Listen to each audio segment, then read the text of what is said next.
The First World War. Victory had been ours, but we would soon fail at the peace that followed. Our leaders appeased the growing evil instead of fighting it, sacrificing our future. We vainly reinforced our borders with concrete while we evacuated our children from the cities. There was something terrible brewing with our old enemy, and no one seemed able to stop it. The world was about to find out what happens when an entire nation is swept by madness. What would you do? Surrender? Collaborate? Or resist?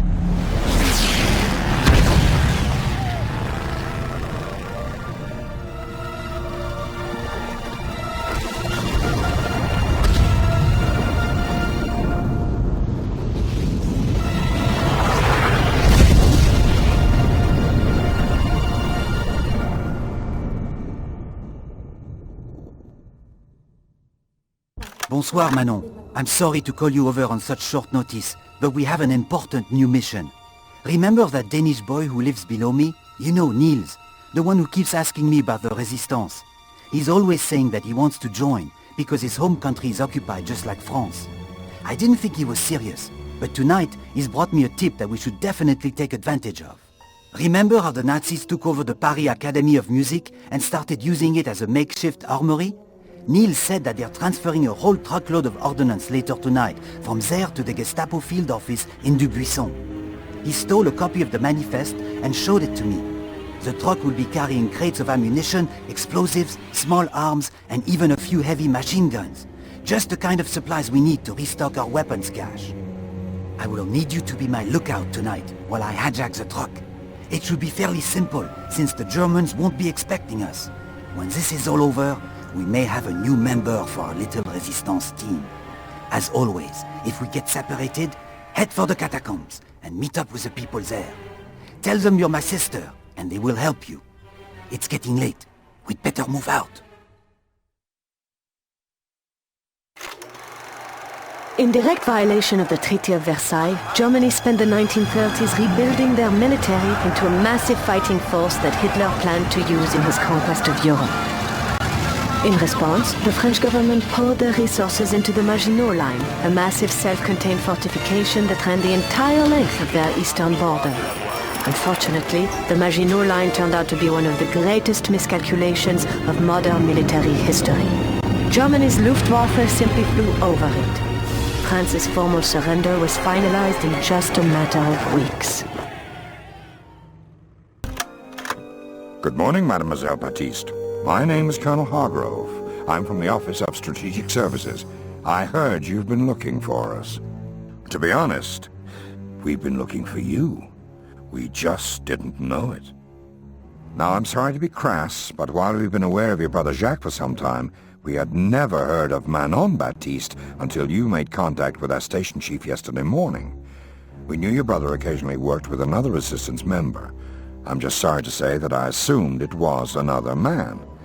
He was wise to keep your identity a secret. I've seen several good operatives denounced by people they thought they could trust. With both your anonymity and your brother gone, you could have easily opted to return to a quiet civilian life. You could have even collaborated. Turning over those papers you collected to the Gestapo would have earned you a lot of special privileges under the German authority. Instead, you committed yourself to a life on the run, away from everyone and everything you've ever known. From the looks of your G2 debriefing, you and your brother found yourselves in some pretty hairy situations during the early days of the occupation. And it's exactly that kind of experience we need to employ if our intelligence operations are to stand a chance. We're preparing to launch a major assault in North Africa very soon. Unfortunately, all the men we've sent down to do reconnaissance have had their covers blown. Now, as serendipity would have it, we've learned that a Vichy propaganda magazine has sent a female correspondent all the way to Casablanca to profile the brave men of the Africa Corps. We want you to intercept this woman and take her place. It should provide the ideal cover for getting in there and seeing what Rommel is up to. And if the opportunity presents itself, we want you to take action to disrupt his operations.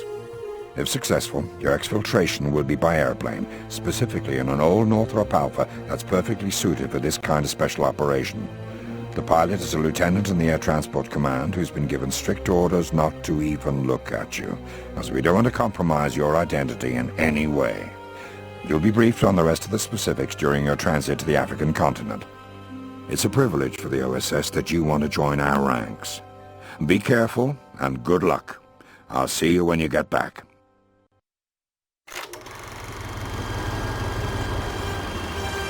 Tanks were a cornerstone of the Nazi Blitzkrieg attack strategy. Though armored fighting vehicles were developed on all sides, it was General Heinz Guderian of the German army whose groundbreaking strategies and tactics led to the creation of the dreaded panzer divisions he later commanded. Other generals, such as Rommel, used the destructive power of these multi-ton armor-plated Goliaths to put Germany far ahead of the Allies in the early days of the war.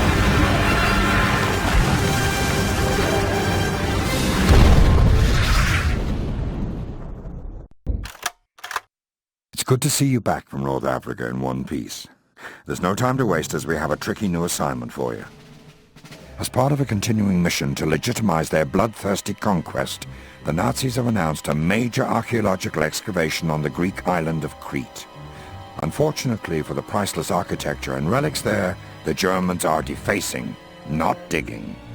Although the Third Reich only dates back a decade, the Nazis are desperately trying to establish their pedigree as one that stretches all the way back to antiquity. Employing phony archaeologists with forged credentials, the Germans are planting evidence, doctoring reports, and even going so far as to carve swastikas into the walls of these ancient ruins. Normally, this pathetic propaganda effort would not be worth our attention.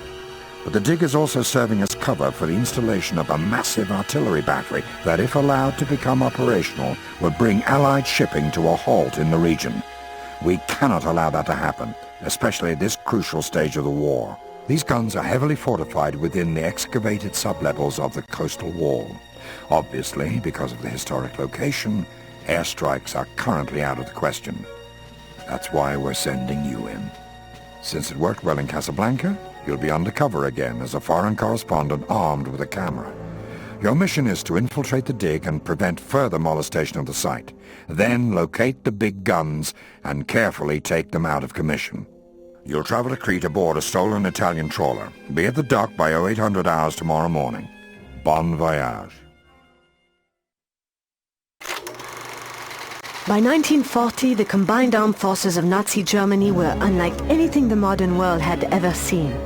After their brutal success in Poland, the Wehrmacht prepared to unleash their lightning war against the West. It was over quickly.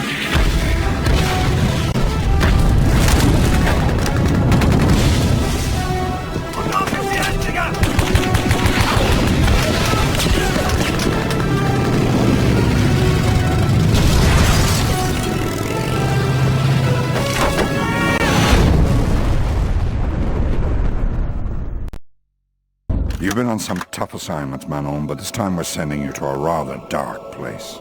This, of course, is Heinrich Himmler, Reichsführer of the SS. One of the more pitiful excuses for a human being that you'll ever encounter. Did you know he was a fertilizer salesman before the war? The quality of his current product isn't much different. He spent the last few years trying to sell Hitler on the creation of an official SS nation-state within Germany, establishing a royal class among the master race. Unfortunately, Himmler and the SS seem to be getting their way. The influence of this criminal organization has continued to grow as the war has gone on, to the point that they already have many trappings of an autonomous republic, including their own economy, political system, even their own army, the Waffen-SS, and now it seems their own capital. This is Wewelsburg. It's a castle in the Paderborn region near the town of Buren that Himmler has slowly been converting into his personal palace over the last couple of years. Since the SS has so much power and is responsible for so much within the Third Reich, we've decided to send you inside Wewelsburg to find out what exactly is going on in there. Steal whatever documents you can. They'll not only inform us of their current activities, but they also might prove to be valuable evidence at the inevitable War Crimes Tribunal for these deviants. Your transport leaves tomorrow morning at 0500 hours. Be extremely careful, Manon. We're not sure what you're going to encounter, except that it's most likely going to be bad.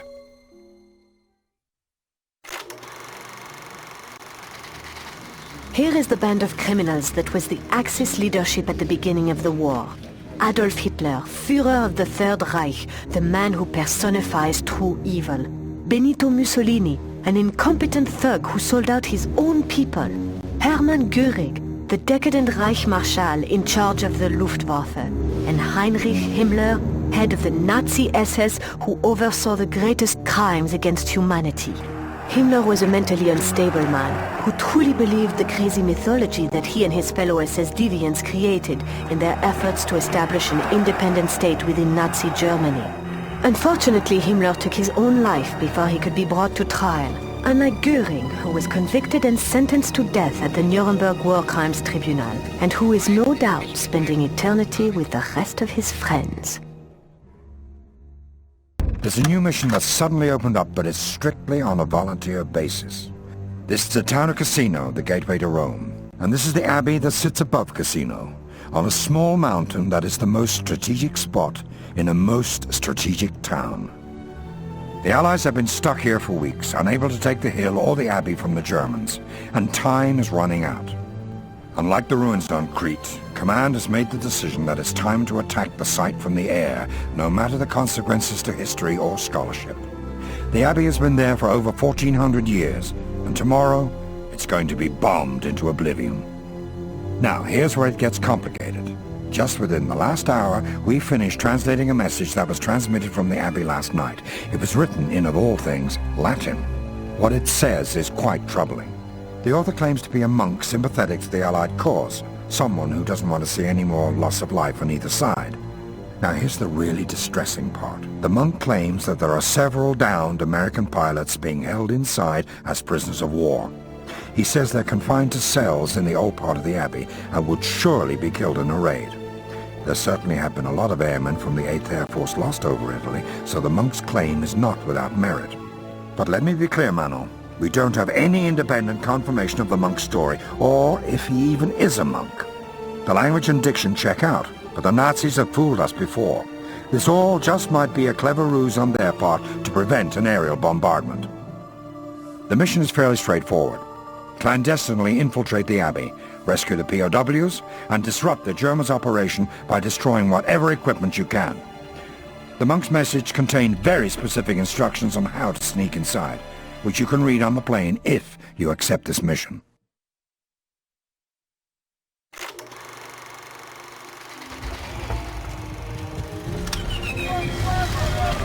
The European air war that started with the RAF in the Battle of Britain was continued by the forces of the Army Air Corps. Nimble fighters piloted by brave young men roamed the countryside, attacking any target of opportunity, disrupting the German war machine on the ground and in the air, while heavy American bombers made daring daylight raids against the Third Reich. But there was a heavy price to be paid. By war's end, almost 1 out of every 10 Americans killed had been a member of the 8th Air Force. Welcome back, Manon. Things around here are going to get even more hectic than they were before. The OSS is recruiting a new agent for a very specialized mission, and I think we've got our man. Remember that young ADC pilot who got you out of North Africa a year and a half ago? A lieutenant named Jimmy Patterson? I've kept my eye on him since then, and lo and behold, he just got himself nominated for the Medal of Honor. I'm going to see him tomorrow. If he decides to accept our offer, I want to make you his boss. My gut tells me the two of you will make a good team. Not all the details of his mission have been worked out yet, but I do know that it's got something to do with the Nazis' vengeance weapons program, which brings us to the subject of your next assignment, the V-1 buzz bomb. We've received mixed intelligence over the past 2 years about their efforts to build a long-range, self-guiding flying bomb, so we weren't sure they'd ever be able to manufacture these weapons in mass quantities. Unfortunately, as we discovered this past week, they have. One of these V-1s, powered by its pulse jet engine, can travel from its launch site in the French countryside to the heart of London in about 15 minutes. Some Spitfires on patrol have been able to knock down a few in mid-air, but for the most part, they get through to the city without any trouble. A few of these things have hit near my office at Whitehall, and I can tell you firsthand that it's not a pleasant experience. Some of the junior staff were at a pub that got hit. The impact crater was big enough to park a Liberty ship inside. No traces of the men were ever found. As soon as the 8th Air Force takes out a launch site, new ones spring up like weeds somewhere else. They've even air-launched a few of these missiles from specially modified Luftwaffe bombers. We've got to put a stop to this. Your mission is to disrupt their V-1 manufacturing line and to secure the deployment information for the bombs that have already been shipped out. You leave tonight at 1900 hours. Be careful, Mano, or I'll have to find someone else to watch over this Patterson kid. The ability to precisely hit a long-range target with an explosive warhead was only a theory when the war started. The Allies experimented with radio-controlled drones, while the Japanese used human kamikazes to inflict damage in the Pacific. At their Peenemünde research lab, however, German scientists developed the V-1 flying bomb. Almost 30 feet long and powered by a pulse jet engine, thousands of these vengeance weapons were launched from sites all over Western Europe, inflicting heavy damage. After the war, captured V-1s were used by the United States to leapfrog into a new realm of guided missile development. Though progress would still have the occasional setback. Time is short, so I'll be brief. With the successful breakout from Normandy by our troops, the Nazis are quickly falling back to their border. Hitler knows that France has been lost, and we've intercepted a communique ordering Dietrich von Choltitz, the general in charge of Paris, to burn the capital before the Allies get there. Apparently, though, Choltitz is having second thoughts about going down in history as the man who extinguished the City of Lights, and the Swedish Consul General has stepped in to broker a ceasefire. Unfortunately, we can't be sure all the junior officers will go along with disobeying a direct order from the Fuhrer, and there are reports of explosives being distributed to key locations around the city. Paris has survived for over 4 years under Nazi occupation. It would be horrible for it to be destroyed now, on the eve of its liberation. It's time for you to go home, Mano. Good luck. Fighting was fierce as Allied troops battled house to house and town to town in the days following the invasion. Despite heavy casualties, the Allies soon had the upper hand. The Nazi war effort was beginning to collapse. This news swept Paris, where the city erupted as everyday citizens joined with the resistance in rising up against their Nazi occupiers. Fear and anguish turned to joy and elation as the last German forces evacuated and the first Allied tanks appeared. What had seemed impossible to even dare think in the darkest days of the Blitzkrieg had unbelievably come true.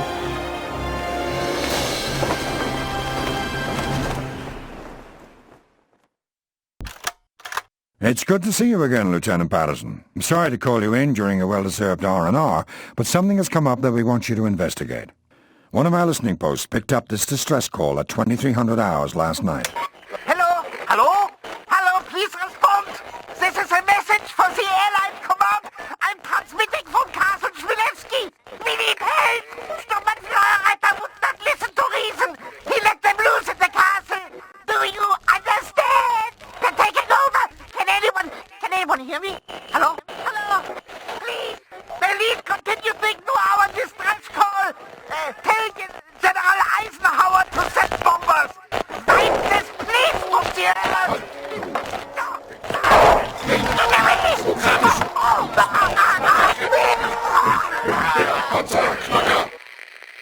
The boys at OSRD have spent all day trying to analyze the sounds you hear in the background, but they can't make heads or tails of it. The castle where the broadcast originated from is on the eastern edge of the Black Forest. There were reports in the late 1930s of a laboratory being set up there for a mysterious purpose, but we've heard nothing since then, until now. Lieutenant, we want you to find out what's going on in there. Your plane leaves in an hour. If we don't hear back from you in 2 days, we're sending Manon in after you. Dismissed.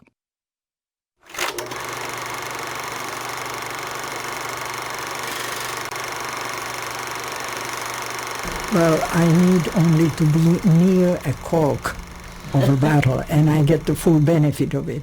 But here I got a glass of something pressed into my hand, and I sipped out of it and meandered until I came to the terrace where General Donovan, surrounded by junior officers, was trying to hit a target across from that terrace on on a facing slope. And as he noticed me, he said, "Try your luck, soldier." Well, I always had poor eyesight, and I had already 2 sips of the drink, whatever it was, but order is order, so I clicked my heels, saluted and said, "By your leave, sir," and grabbed at 45, aimed that 45 in the direction of the target. My goodness, to my great surprise and surprise of everybody else, the target responded. Then I quickly opened the 45 pistol, threw out the casing, turned it back, said thank you, made an about face, and marched off in a straight line, more or less. So this is how I met General Donovan, my one and only encounter. But since that day at the Algiers headquarters, I was known as a sharpshooter.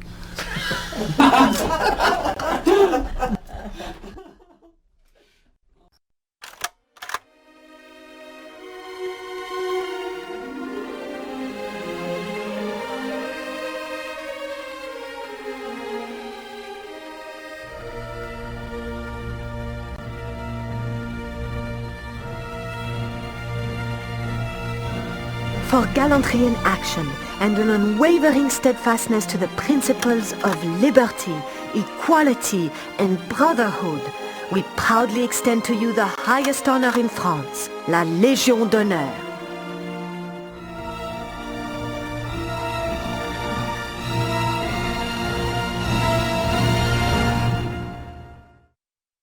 You've come a very long way, my friend, and have a strong list of outstanding accomplishments of which to be proud. For demonstrating a seldom-seen fortitude in the face of almost certain defeat. For displaying an uncommon commitment to self-sacrifice, courage, and integrity. You have been awarded the DreamWorks Interactive Medal of Valor with clusters. This commendation is only earned by a very select few. All of us here at DWI send you our sincerest congratulations. Yeah, you lose your name, your family will never know, you lose all your friends, you have nobody, and if you are arrested, we don't know you. And then all sorts of people started in the neighborhood asking about me, my family, everybody, security clearance. It was worth every minute of it, I think, and I hope that people realize how important the women were in the OSS effort.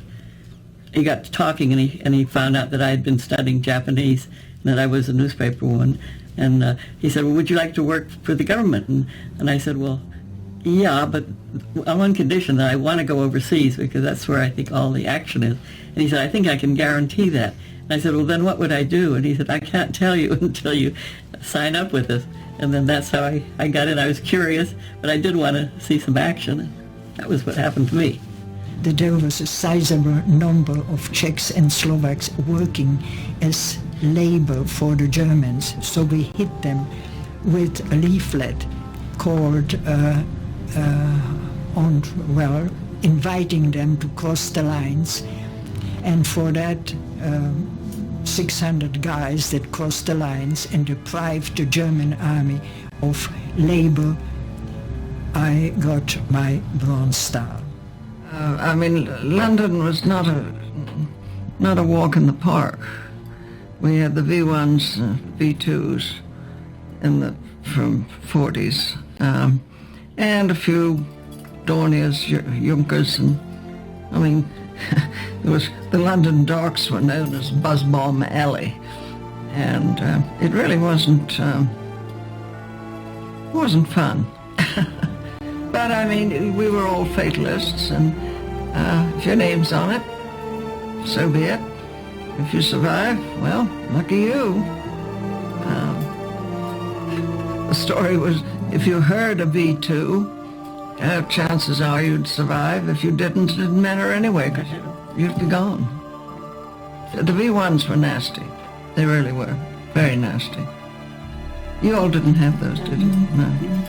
But the king and queen would always go, the flag, the royal standard always flew on Buckingham Palace. They never left London, and they would go down to where the worst bombing had been in person. And, what a morale builder. And so would Churchill. Believe you me, the war plans, I think I'm right in saying the German war plans, are America was next. The U-boats were all ready, and if that had happened, you'd all be speaking German on one coast and Japanese on the other, probably.